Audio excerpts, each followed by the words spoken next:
It is going to be 9 o'clock on the East Coast. And when that happens in 5, 4, 3, 2, 1, the polls will have closed as they have right now across the entire state of Michigan. At this time, NBC News projects that Donald Trump will win the Michigan Republican primary. That is our election projection. Donald Trump, the projected winner of the Michigan primary. NBC News can also now project that President Joe Biden will win the Michigan Democratic primary.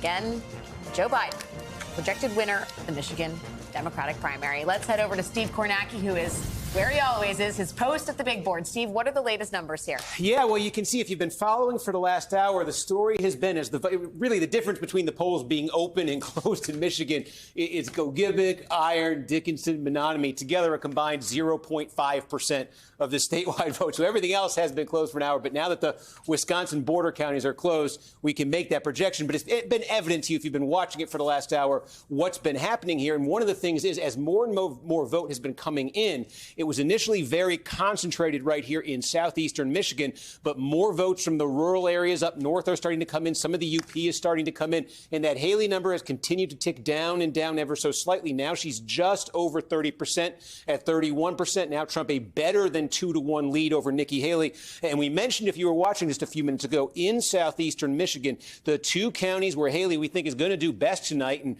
where if she wanted to have a strong showing statewide, it really needed to show, was one, the major suburban county of Oakland County. More than half the vote is in there. She's barely above 30%. This is a county, frankly, for Haley to be making a statement in Michigan, she would need to be winning. And what should be her best county in the state, quite possibly, would be Washtenaw County, University of Michigan, Eastern Michigan University. And even there, now 70% of the vote is in, and she's losing by almost 12 points to Donald Trump. So everywhere else around there, and certainly in the rest of the state, gets worse and worse for Haley. And it raises the question of whether she's even going to be able to finish, I think, above that 30% number. Remembering, she got 43 in New Hampshire. She got 40 in South Carolina. What could still buttress Haley's support would be, we've mentioned this corner of western Michigan around Kent County where Grand Rapids is, around Ottawa County. This is where Holland, Michigan is. And you see we have a little bit of vote in. It's almost nothing, but I can show you from Ottawa County. We do have about 1% in, and that initial 1%, if it's a harbinger of anything, would be terrible for Haley, because this should be,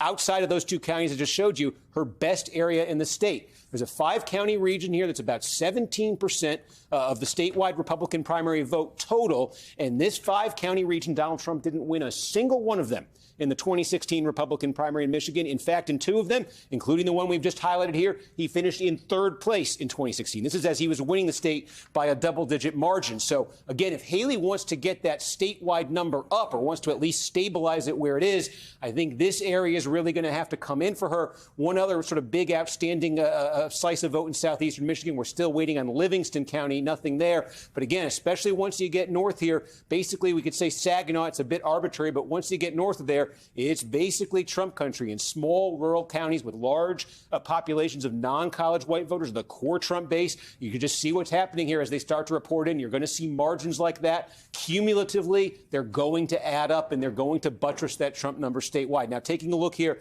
at the Democratic side, overall now 10% of the vote, and uncommitted over, for at least for the moment, that 15% mark. 15% statewide, 15% in congressional districts in Michigan is the threshold on the Democratic side to begin collecting delegates to the Democratic National Convention. Now, with a margin like this, Biden is going to take the lion's share of the delegates here. But the possibility that uncommitted gets delegates is certainly alive in the early returns here. But basically, the uncommitted story on the Democratic side that we're following for the rest of the night is going to be concentrated in a few places. The first is right here in Wayne County. This is the biggest of the big. This is Detroit here, but it's also home of Dearborn. And you had the mayor on from Dearborn a few minutes ago. Dearborn with a majority Arab American population. So we have obviously 85 votes only from Wayne tonight. There's going to be far, far more coming in. But that's going to tell a big part of the story here of whether uncommitted is registering. With that large Arab American and Muslim American population, is uncommitted racking up big numbers when substantial votes start to come in?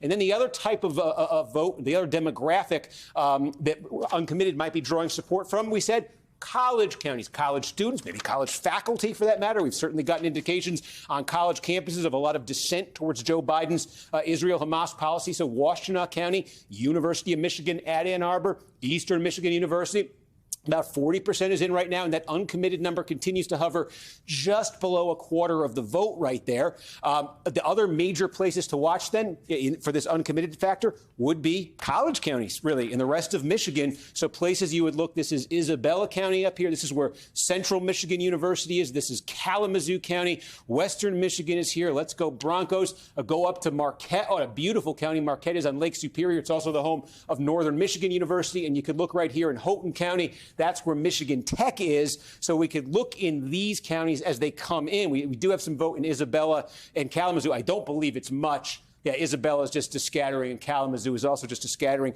But, Wayne County, with that large Arab American population, and then those college counties I just looked at, that's going to tell, I think, the story here. Those would be the high watermarks probably for uncommitted in this state. And again, that question of where it ultimately lands here, and a little bit of a question there, too, of is it getting some delegates? That would be more of a symbolic thing, but that would be interesting if uncommitted is collecting delegates.